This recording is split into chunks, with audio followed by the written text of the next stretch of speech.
एक जंगल में एक कौवा रहता था। वह बड़ा ही खुश और मस्ती में रहता। पर एक बार उसे जंगल में एक बहुत ही सुंदर पक्षी दिखाई दिया। वह तुरंत उस पक्षी के पास गया। उस पक्षी का रंग सफ़ेद था। कौवे ने उस पक्षी से पूछा कि तुम्हारा नाम क्या है? पक्षी ने हंसकर कहा, हंस। कौवा बड़ा खुश हुआ और खुश होकर कहा, यार तुम तो बहुत सुंदर हो और तुम्हारा रंग भी सफ़ेद है। तुम्हें तो ज़िंदगी जीने में बड़ा मज़ा आता होगा। हंस ने कहा, नहीं, मुझसे भी ज़्यादा कोई और सुंदर है। अब कौवा हैरान हो गया और कहा, वो कौन है जो तुमसे भी सुंदर है? हंस ने कहा, तोता। अब कौवा वहाँ से तुरंत उड़कर तोते के पास पहुँचा। कौवा तोते को देखकर हैरान हो गया। तोते का गला लाल रंग का और तोता हरे रंग का था।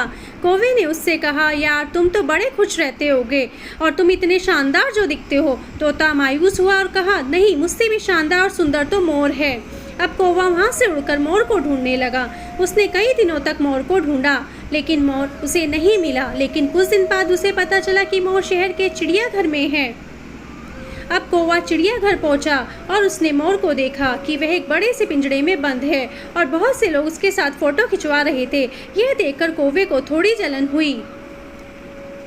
कौवा मोर के पास गया और कहा, यार तुम्हारी ज़िंदगी में तो मज़े ही मज़े हैं। मोर उदास हुआ और कहा, किस बात के मज़े? मैं भले ही दिखने में शानदार और सुंदर हूँ, लेकिन मेरी पूरी ज़िंदगी इस बंद पिंजड़े में ही गुजरने वाली है। मोर ने कौवे से कहा, यार तुम तो बहुत किस्मत वाले हो। खुले आसमान में जहाँ चाहे वहाँ जा सकते हो और अपनी ज़िंदगी अपनी मर्जी से जी सकते हो।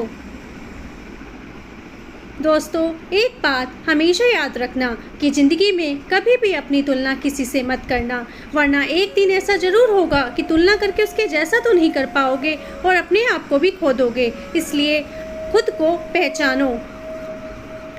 For more videos, please like, subscribe and share. Thank you.